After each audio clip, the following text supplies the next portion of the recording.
నమస్తే. ఎన్నో ఆధ్యాత్మిక విషయాలు నిరంతరం ఛానల్‌లో ప్రసారం అవుతూనే ఉంటాయి. మనందరికీ సుపరిచితులే గౌరీశంకర్ గారు. ఎన్నో ఆధ్యాత్మిక విషయాలే కాకుండా పండగలకి సంబంధించి ముఖ్యంగా మనకి బాగా పరిచయమైన విషయాలైతే భోజరాజు కథలతో ఎన్నో ఎపిసోడ్స్ చేసున్నాం కాబట్టి ఛానల్‌లో మీ అందరికీ సుపరిచితులే. అయితే శివరాత్రి ఏ విధంగా జరుపుకోవాలి ఏమిటి అనేది ఒక వీడియో చేశాం. తప్పకుండా ఆ వీడియోని వాచ్ చేయండి. దానికి కంటిన్యూగానే ఈ వీడియో చేస్తున్నాను. ఏమిటంటే శివతత్వం వెనకాల ఉన్నటువంటి అంతరార్థం ఏమిటి అసలు? శివతత్వం ఏం చెప్తుంది మనకి? మానవ నడవడిక శివతత్వంతో ఎలా పోల్చవచ్చు? ఈ విషయాలన్నీ కూడా ఈ వీడియోలో మీరు తెలుసుకుంటారు. తప్పకుండా వీడియో ఎక్కడా స్కిప్ చేయకుండా చూడండి. నమస్కారం సార్. నమస్కారం అండి. శివతత్వం చాలా వరకు వే ఆఫ్ లైఫ్ అని చెప్తారు. అవునండి. శివతత్వం గనక అవును. ఖచ్చితంగా ఫాలో అవుతే మన జీవన నడవడిక ఆ విధంగానే ఉంటుంది అని. అవును. అందరూ ఫాలో అవ్వాలని అనుకుంటారు. ఎక్కడో చోట ఏదో తప్పులు జరుగుతూ ఉంటాయి. చెప్పండి అసలు శివతత్వం వెనకాల ఉన్నటువంటి అంతరార్థం ఏంటి చెప్పండి? తప్పకుండా. మనం శివరాత్రి గురించి, శివుడి యొక్క మహిమల గురించి హ్మ్. తెలుసుకున్నాం. హ్మ్. అసలు శివతత్వం మీరిందాక అన్నట్టుగా శివతత్వం అనేది మానవ జీవితంతో ముడిపడి ఉన్నటువంటి ఒక ఆధ్యాత్మిక, తాత్వికమైనటువంటి విషయం. ఓకే. ఇది చాలా లోతైనటువంటి విషయం అన్నమాట. హ్మ్. మామూలుగా శివరాత్రి జరుపుకోవడం అందరికీ అన్నీ తెలిసిన విషయాలే. అసలు శివుడనేది ఇందాక చెప్పినట్టుగా ఈ సృష్టి, స్థితి, లయ, ఆ హ్మ్. లయలో లయకారుడు శివుడు కాబట్టి ఈ మానవ జీవితం అనేది 2 రకాలు. ఒకటి భౌతికం, 2 ఆధ్యాత్మికం. భౌతికం అంటే పుట్టింది మొదలు మన జీవన విధానం, వివాహం, కుటుంబం, పిల్లలు, సంతానం. హ్మ్. చివరి దశలో ఇంకా భగవంతుణ్ణి ఆరాధిస్తూ చివరికి మన జీవిత అంతిమ సమయంలో ఆ భగవంతుని నామస్మరణతో మోక్షం పొందాలి అని ఆలోచించేటువంటిది భారతీయ సనాతన ధర్మంలోని మానవ జీవితం. ఓకే. అటువంటి మానవ జీవితంలో చివరి దశలో ఈ శివుడి యొక్క తత్వం తెలిసినప్పుడు మానవ జీవితం చాలా సుగమంగా సాగుతుంది కాబట్టి ఆ శివుడి యొక్క తత్వాన్ని తెలుసుకుంటే మానవ జీవితం ఎటువంటి సంక్లిష్టత, సంక్షోభం లేకుండా చాలా సుగమంగా సాగుతుంది. సాగుతుంది. అందులో మొట్టమొదటి ఏంటంటే శివతత్వంలో దాదాపు ఒక 10, 12 అంశాలు హ్మ్. మనం చెప్పుకోవడానికి ఉన్నాయి. ఓకే. ఒకటేమిటంటే అసలు శివం అంటేనే శుభం. హ్మ్. అంటే మనిషికి శుభాన్ని ఇచ్చేటువంటి వాడు శివుడు. శివుడు. అయితే ఆ శివుని యొక్క ఆకారాన్ని మనం చూస్తే దాని నుంచి మనం చేర్చుకోవలసినవి ఏమిటంటే మొట్టమొదట శివుడు త్రినేత్రుడు. హ్మ్. త్రినేత్రుడు అంటే 3 కళ్ళు కలిగినటువంటి వాడు. సహజంగా మానవులకి 2 కళ్ళే అందరికీ ఉంటాయి. హ్మ్. హ్మ్. ఈ శివుడికి మాత్రం మూడవ కన్ను అనేది ఒకటి ఉంటుంది. హ్మ్. ఏమిటి ఈ త్రినేత్రుని దీని వెనక తత్వం ఏమిటి? అంటే ఒక కన్ను సూర్యుడు, హ్మ్. ఒక కన్ను చంద్రుడు, హ్మ్. మధ్యలో లలాటంపై, పాలభాగంపై, నుదిటిపై ఉన్నటువంటి కన్ను అది అగ్ని. హ్మ్. కాబట్టి ఈ 3 ఏమిటి దీని వెనక అంటే సూర్యుడనేది మనిషి ఆరోగ్యానికి సంబంధించినటువంటి. హ్మ్. అందుకే సూర్య నమస్కారాలు చేయటం. హ్మ్. ఇప్పుడు పుట్టిన పిల్లలు కూడా పుట్టగానే జాండీస్ అంటే అవును. తెల్లారుజామున లేత ఎండలో చూపిస్తే అది. చూయించండి అంటారు. కాబట్టి ఇప్పుడు కూడా సూర్యుడికి మనకి కరోనా వల్ల డి విటమిన్ అంటే ఎండలో అది. కూర్చోండి అని చెప్తున్నారు. అవును. కాబట్టి హ్మ్. సూర్యుడి వల్ల ఆరోగ్య కారకాలు చాలా సూర్యకిరణాల్లో ఉంటాయి. ఉంటాయి. హ్మ్. కాబట్టి ఒక కన్ను శివుడిది సూర్యుడికి ప్రతినిధి కాబట్టి ఆరోగ్యకారకమైనటువంటిది. హ్మ్. రెండవ కన్ను చంద్రుడు. చంద్రుడు దేనికి ప్రతీక అంటే చంద్రుడిలో 16 కళలుంటాయి. షోడశ కళా నిధి అంటాం హ్మ్. చంద్రుడిని. హ్మ్. హ్మ్. అంటే 16 రకాల కళలు మనిషి జీవితంలో అంటే మానవ దేహంలో కళ అనేది వాడి మొహం అంతా కళావిహీనంగా ఉంది. అబ్బా! అవును. ఏంటి ఇవాళ చాలా కళ అంటే ఫ్రెష్‌గా ఆ అవును. గ్లో అని అంటామే, ఆ గ్లోని మనం అట్లా చెప్పుకోవచ్చు. హ్మ్. ఆ 16 కళలనేవి మనిషికి చాలా అవసరం. అవసరం. కాబట్టి చంద్రుడి 16 కళలకు సంబంధించింది. అంటే హ్మ్. మనిషి జీవితం ఆరోగ్యంగా, అందంగా, ఆరోగ్యంగా ఉండాలి అంటే సూర్య చంద్రులు అవసరం. హ్మ్. ఇది భౌతికం. హ్మ్. ఇక మూడవ కన్నేంటి? అగ్ని. హ్మ్. అగ్ని ఏమిటి అనంటే అది తేజోగుణం. అగ్ని తేజస్సు ఇస్తుంది. ఇప్పుడు మీరు అగ్ని చుట్టూ హోమాలు అవి చేసినప్పుడు మన శరీరంలో ఒక విధమైనటువంటి వైబ్రేషన్స్ వేడి వస్తాయి. పుడుతుంది. ఆ హ్మ్. వేవ్స్ అవన్నీ కూడా. అవును. కాబట్టి తేజస్సు ఉంటుంది. మీరు కొంతమంది ఎంత ముసలి వాళ్ళైనా 80 ఏళ్ల ముసలి వృద్ధులైనప్పటికీ కూడా వాళ్ళ మొహం చాలా ఎంతో తేజస్సుతో వెలిగిపోతుంది. అప్పుడు మనం ఆహా ఏంటి అంటే తపస్సు చేసిన వాళ్ళు గాని, ఆ దీక్షలో ఉన్నటువంటి వాళ్ళు ఆ తేజస్సు అనేది అది భౌతికమైనది కాదు, ఆధ్యాత్మిక పరంగా వచ్చినటువంటిది. అంటే ధ్యానం ద్వారానో ఏదో దైవారాధన ద్వారానో వచ్చేటువంటి ఒక తేజస్సు ఏదంటుందో అది అగ్నికి సంబంధించింది, అది మూడవ కన్నం. కాబట్టి ఈ 3 లక్షణాలు మనిషికి అవసరం. కాబట్టి ఇక్కడ శారీరకమైనటువంటిది, దేహ సంబంధమైనటువంటి కళ, ఆధ్యాత్మికమైనటువంటి ఆ తేజస్సు, ఈ 3 కూడా మనిషి జీవితంలో పుట్టింది మొదలు మరణించే వరకు ఈ 3 అవసరం అని చెప్పేటువంటిది శివుడి యొక్క త్రినేత్రం. ఇక ఆ తర్వాత శివుడు భస్మాన్ని ఒంటికంతా భస్మం పూసుకుంటాడు. అదేంటి, విష్ణువు మంచి విలాసంగా ఆయన చాలా అలంకారంగా ఉంటే శివుడికి ఏమిటి ఆ కర్మ అని అంటే, భస్మం దేనికి సూచన? ఆయన తలుచుకుంటే ఆభరణాలు పట్టు పీతాంబరాలు ధరించవచ్చు. అదంతా కూడా భస్మం దేనికంటే వైరాగ్యానికి ప్రతీక. అంటే మనిషి జీవితంలో ఈ ప్రపంచంలో చివరికి ఏది మిగలదు, అంతా భస్మమైపోతుంది అని చెప్పటం. మనిషి ఇప్పుడు మనం ఒక వస్తువు కొన్నాం, ఆ వస్తువు ఎంతకాలం ఉంటుంది, దాని లైఫ్ కొన్నాళ్ళైతే ఇది శిథిలమై పాడైపోతుంది. చెట్లు అంతే, ప్రకృతిలో ఏది కూడా శిథిలం అయిపోయి మళ్ళీ కొత్త పునర్జీవితం పొందవలసిందే. ఆ రకంగా ఈ దేహం కూడా చివరికి దేహమే కాదు, మనం సంపాదించిన ధనం అనండి, మరొకటనండి, చివరికి ఇవన్నీ నశించిపోయి చివరికి మిగిలేది బూడిదే అని చెప్తారు. కాబట్టి చివరికి బూడిద కాబట్టి అటువంటి బూడిద కోసం ఇన్ని పాపాలు చేయటం, ఇన్ని అకృత్యాలు చేయటం, ఇన్ని దౌర్జన్యాలు చేయడం, ఇన్ని దోపిడీలు చేయటం అవసరమా అనేటువంటి ఒక వైరాగ్య భావం, ఒక వేదాంత భావాన్ని తెలిపేదే ఆయన భస్మధారుడు. కాబట్టి ఒంటికంతా కూడా భస్మం పూసుకుంటాడు. ఇకపోతే ఆయన అర్ధనారీశ్వరుడు. అర్ధనారీశ్వరుడు అంటే విష్ణుకి వక్షస్థలంలో లక్ష్మీదేవి ఉంటుంది, బ్రహ్మకు నాలుక పైన సరస్వతీదేవి ఉంటుంది, శివుడికి శరీరంలో సగభాగం పార్వతీదేవి ఉంటుంది. అంటే దాని అర్థం ఏమిటంటే, మనిషి జీవితంలో పురుషుడు తన భార్యకి సరి అయినటువంటి సమస్థానం ఇచ్చి గౌరవించి ప్రేమానురాగాల్ని సమంగా పంచాలి అనేటువంటిది. కాబట్టి ఇది భార్యాభర్తల మధ్య ఉండే ఒక అనుబంధాన్ని చెప్పేది. అంటే 50-50 షేర్. ఇప్పుడు మన వాళ్ళు పార్లమెంట్ లో 33 అడిగారు కానీ అసలు 50 అడగాలి. అలా లేదు, ఇంకా 50 అంటే చాలా కష్టం.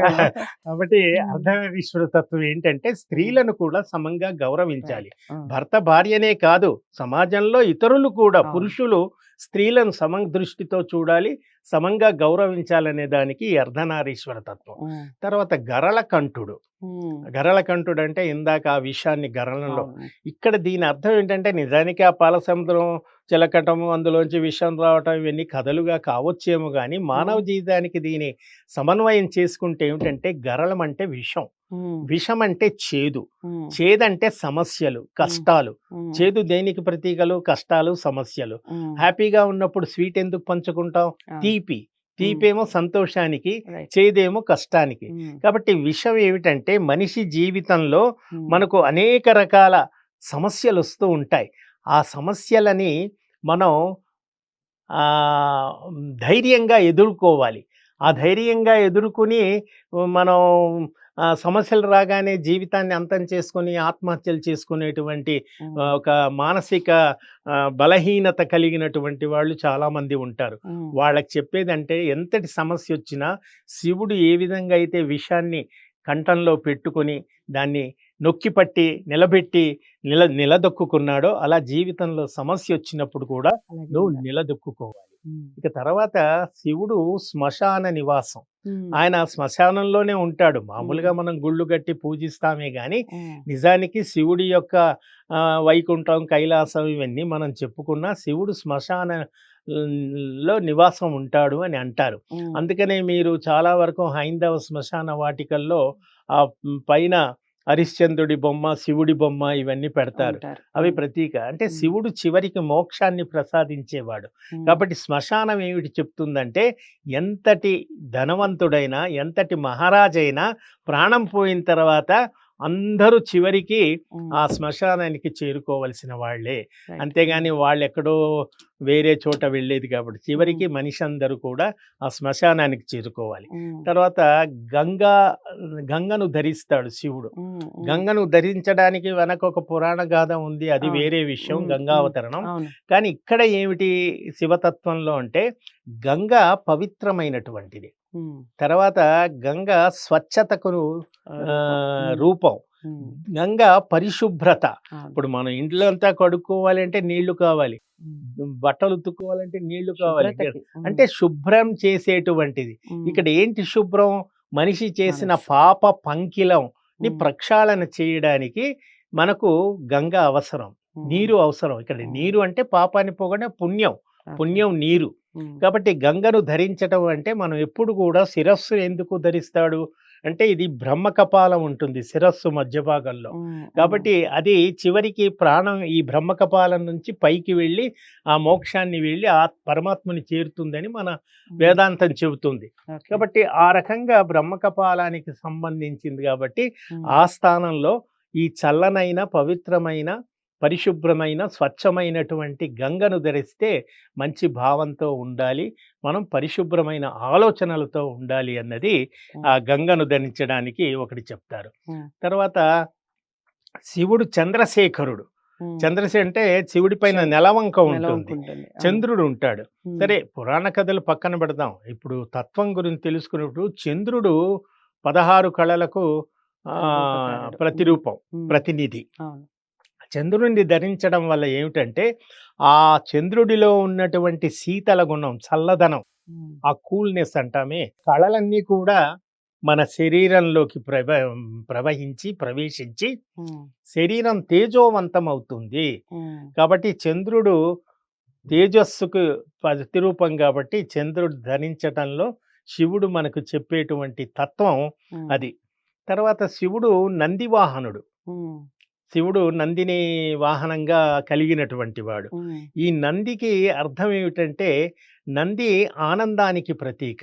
ఉమ్, కాబట్టి మనిషి జీవితంలో నందిని వాహనంగా కలగడం అంటే ఆనందాన్ని ఎక్కి కూర్చోవడం అంటే ఆనందాన్ని కలిగి ఉండటం ఇక్కడ. ఉమ్, కాబట్టి జీవితం అంతా కూడా ఆనందంగా గడపాలి, ఆనందంతో జీవితం నడవాలి, ఆనందాన్ని అధిరోహించాలి. ఉమ్, అందుకు ప్రతీకగా నందివాహనుడిగా శివుడు మనకు కనిపిస్తాడు. ఉమ్, ఇక శివుడిలో చాలా రకాల ఉన్నాయి. నాగాభరణం, శివుడు పాముని ఆభరణంగా ఆభరణం ధరిస్తాడు. చేస్తాడు. మరి పామంటే అది ప్రాణాంతకం కదా, ఉమ్, పాము కాటు వేస్తే మనిషి చనిపోతాడు. అటువంటి సర్పాన్ని ఎందుకు ధరిస్తున్నాడు? దానివల్ల మనకి ఏం చెప్తున్నాడంటే ఉమ్, ప్రాణాంతకమైనటువంటి ఇందాక గరళకంఠుడు అన్నప్పుడు సమస్యల్ని ఎలా దిగమింగుకొని నిలదొక్కుకోవాలి ధైర్యంగా అన్నాడో, ఉమ్, ప్రాణాంతకమైనటువంటివి మన శరీరానికి మనకు ఎదురైనప్పుడు ప్రాణాంతకమైనటువంటి సమస్యలు కానీ జీవితంలో కొన్ని సంఘటనలు కానీ జరిగినప్పుడు ఉమ్, మనం ధైర్యంగా ఎదుర్కొని వాటిని ధైర్యంతో అధిగమించాలి. ఉమ్, అంతేగాని భయపడి పారిపోవద్దు. రైట్. పామును చూడగానే భయపడి పారిపోవద్దు. కాబట్టి అందుకు ఆయన ఆ సమస్యలనే హారంగా ధరించాడు. ధరించి నిలదొక్కుని వాటిని ఎదుర్కోగలిగాడు. ఉమ్, అటువంటి గుండె ధైర్యాన్ని చెప్పేది ఈ నాగాభరణం అంటారు. ఉమ్, ఇక శివుడు తాండవ ప్రియుడు. అవును. తాండవం శివుడికే తాండవం అని అంటాం. ఉమ్, కాబట్టి తాండవ అనే కైలాసగిరిలో ఆయన ఆనంద తాండవం చేస్తూ ఉంటారు. ఒకసారి రౌద్రంతో తాండవం చేస్తారు. అవును. ఆయన యొక్క భావాన్ని బట్టి ఆయన రకరకాల తాండవాలు చేస్తారు. తాండవం దేనికి అంటే ఈ ప్రపంచమంతా కూడా ఒక రంగస్థలం. ఉమ్, మనుషులంతా కూడా ఈ రంగస్థలం పైన వాళ్ళ నాటకాలు వేయడానికి మనం ఒక పాత్రలుగా వచ్చాం. ఉమ్, మన పాత్ర అయిపోగానే రంగస్థలం నుంచి మనం దిగిపోవలసిందే. ఉమ్, కాబట్టి ఆ రంగస్థలం పైన ఉన్నంత వరకు ఈ తాండవ నృత్యం అంటే ఆనంద నృత్యం అంటే ఆనందమే. ఉమ్, కాబట్టి ఈ ఆనందంలో ఆయన ఆనంద తాండవం ఉంది, రౌద్ర తాండవం ఉంది. ఉమ్, అంటే ఈ ప్రపంచంలో మనిషి రంగస్థలం అనేటువంటి ఈ ప్రపంచంలో మనిషి ఆనందం సన్నివేశాలు ఉంటాయి, కొన్నిసార్లు బాధలు ఉంటాయి, బాధలతో కోపాలు కూడిన ఉంటాయి. కోపాలు, రౌద్రాలు ఉంటాయి. ఇవన్నీ మనిషి జీవితంలో ఉంటాయి అని చెప్పడానికి ఆయన ఈ రకమైనటువంటి తాండవాన్ని మనకు తెలియచెప్తున్నాడు తాండవం ద్వారా అని హ్మ్. మరొకటి. హ్మ్. ఇంకా మరో 2 అంశాలు. ఒకటి, ప్రమదగణానికి ఆయన నాయకుడు. హ్మ్. కైలాసంలో శివుడి చుట్టూ ప్రమదగణాలని ఉంటాయి కొన్ని. హ్మ్. ఓ 12 ఏదో చెప్తారు. ఆ ప్రమదగణాలన్నిటికి కూడా నాయకుడు. అంటే మనిషి ఈ సొసైటీలో, ఈ సమాజంలో మనిషి ఎప్పుడు కూడా ఏకాకి కాదు, ఏకాంతంగా జీవించలేడు. హ్మ్. ఇప్పుడు మనం మన ఇంటి పక్కన కొన్ని ఇళ్ళు ఉంటాయిగా, అవును. ఇరుగు పొరుగు అని అంటాం. హ్మ్. హ్మ్. ఎదురు బదురు ఇరుగు పొరుగు. వాళ్ళతో మాట్లాడకుండా, వాళ్ళని కాదని, మనం ఒక మనిషితో మాట్లాడకుండా, మనం బయటికి వెళ్ళకుండా, బజారు వెళ్ళి ఏం కొనుక్కోకుండా అలా జీవితం గడపలేం. ఏదో హ్మ్. ఒక సందర్భంలో ఎవరో ఒకరితో మనం మాట్లాడాల్సిన అవసరం ఉంటుంది. హ్మ్. వాళ్ళు మన బంధువులే కావచ్చు, కాకపోవచ్చు. కాబట్టి ఈ ప్రపంచంలో మనిషి ఏకాంతంగా ఉండలేడు, ఏకాకి కాడు. హ్మ్. మనిషికి మనిషితో మానవీయ సంబంధాలు తప్పనిసరిగా జీవితంలో ఉంటాయి. హ్మ్. అప్పుడు మనం ఏంటంటే, వాళ్ళకి నాయకుడు అంటే ఇక్కడ అర్థం ఏంటి? ప్రమదగణాలంటే హ్మ్. మనకు కావలసినటువంటి వాళ్ళందరినీ కూడా మనం ఒక దగ్గరగా చేర్చు. సమూహంగా దగ్గరగా చేర్చుకొని, వాళ్ళలో మనం ఒక నాయకుడిగా ఎదుగుతూ, వాళ్ళని మనలో కలుపుకుంటూ హ్మ్. మన జీవితాన్ని, మానవ జీవితాన్ని కొనసాగించాలి. కాబట్టి మనుషులతో ఎప్పుడు విభేదించకూడదు. మనుషుల్ని కలుపుకుంటే కలుపుకుంటూ మనం వెళ్ళాలి ముందుకు ముందుకు. వెళ్ళాలి అనేది ప్రమదగణానికి సంబంధించింది. హ్మ్. ఇక చివరికి శివుడు ఎప్పుడూ తపస్సులో ఉంటాడు. హ్మ్. చాలా మనం ఫోటోల్లో ఫోటోస్ చూస్తూ ఉంటాం. చూస్తాం. ఆయన అవును. కళ్ళు మూసుకొని ఏకాగ్ర చిత్తంతో తపస్సుతో హ్మ్. ఉంటాడు. హ్మ్. కాబట్టి ఈ తపస్సు ఏమిటంటే, మనిషి చివరిలో చివరి జీవితంలో చివరి భాగంలో ఆయన భగవద్ధ్యానం చేస్తూ ఒక సమాధి అవస్థలో, హ్మ్. ఒక సమాధి స్థితిలో ఉండి ఈ భౌతికమైన జీవితాలు, ఈ లౌకికమైన జీవితాల నుంచి కూడా విముక్తి పొంది ఆధ్యాత్మిక జీవితం వైపు తన మనస్సును నడిపించడానికి తపస్సు అనేది అవసరం. తపస్సు హ్మ్. అంటే ఒక దీక్ష. హ్మ్. హ్మ్. అన్నీ మర్చిపోయి, మనం ఇప్పుడు దాన్ని మెడిటేషన్ అని అంటున్నాం. అవును. అన్నీ మర్చిపోయి సైలెంట్‌గా మనం అలా మన దృష్టిని ఇక్కడ మధ్య సుషుమ్న, ఇలా పింగళ, సుషుమ్న నాడులుంటాయి. ఆ హ్మ్. మధ్యలో ఉన్న సుషుమ్న పైన మన ధ్యానాన్ని కేంద్రీకృతం చేసి కళ్ళు మూసుకొని ధ్యానం చేయాలి అంటారు. అప్పుడు ప్రశాంతత వస్తుందంటారు. హ్మ్. ఇది హ్మ్. భౌతికం. కానీ మనం భగవన్నామ స్మరణ చేస్తూ ఉంటే ఆధ్యాత్మికం. అది మనకి మోక్షాన్ని కలిగిస్తుంది. హ్మ్. కాబట్టి పూర్వం తపస్సు చేసేటువంటి ఋషులు, మునులు అందరూ కూడా హ్మ్. మోక్షాన్ని ఆశించి తపస్సు చేశారు. కాబట్టి అవును. మానవ జీవితంలో ఈ తపస్సు అనేది చాలా అవసరం. భగవంతుణ్ణి చేరుకోవడానికి, మోక్షాన్ని పొందడానికి హ్మ్. తపస్సు అనివార్యం అని చెప్పడానికి శివుడు ఆ రకమైనటువంటి తపస్సు చేస్తాడు. రైట్. కాబట్టి శివుణ్ణి మొత్తం సమగ్రంగా మనం దర్శించినట్లయితే ఆయనలో ప్రతి అంశం కూడా మానవ జీవితంతో ముడిపడి ఉంది. అవును. ఇవి మనం తెలుసుకొని మనిషి ఆ రకంగా ప్రవర్తిస్తే ఈ సమాజం అంతా కూడా సుఖ సంతోషాలతో, శాంతి కళ్యాణంతో వర్ధిల్లుతుంది. చాలా అంటే చాలా చక్కటి వివరణ. ఇప్పటివరకు మీరెక్కడైనా విన్నారా అసలు శివతత్వం గురించి ఇంత డీప్‌గా చెప్పే పర్సన్స్ అసలెక్కడ దొరకరు మనకి. నిజంగా గౌరీశంకర్ గారు చాలా అంటే చాలా చక్కటి వివరణ ఇచ్చారు. ప్రతి విషయాన్ని ఫాలో అవ్వండి. ముందు మనం ఒక వీడియోని చేసినా, ఒక వీడియోని చూసినా అందరికీ షేర్ చేస్తాము. మనకి నచ్చిన వాళ్ళందరికీ షేర్ చేస్తాం. కానీ ఫాలో అయ్యేవాళ్ళు చాలా తక్కువ మంది ఉంటారు. ఇలాంటి విషయాలు, ఇలాంటి వీడియోస్ చూసినప్పుడు కొన్నన్నా మనం అలవరుచుకొని మన నిత్య జీవితంలో ఇలాంటివి చేయడం వలన 100% ఇప్పుడు గౌరీశంకర్ గారు చెప్పినట్టుగా సమసమాజం అనేది నిర్మాణం అవుతుంది. అందరూ సుఖ సంతోషాలతో ఉంటారు. నచ్చింది కదా వీడియో? అందరికీ షేర్ చేయండి. ఛానెల్‌ని సబ్స్క్రైబ్ చేసుకోండి. మరో మంచి టాపిక్‌తో మళ్ళీ కలుద్దాం. నమస్తే.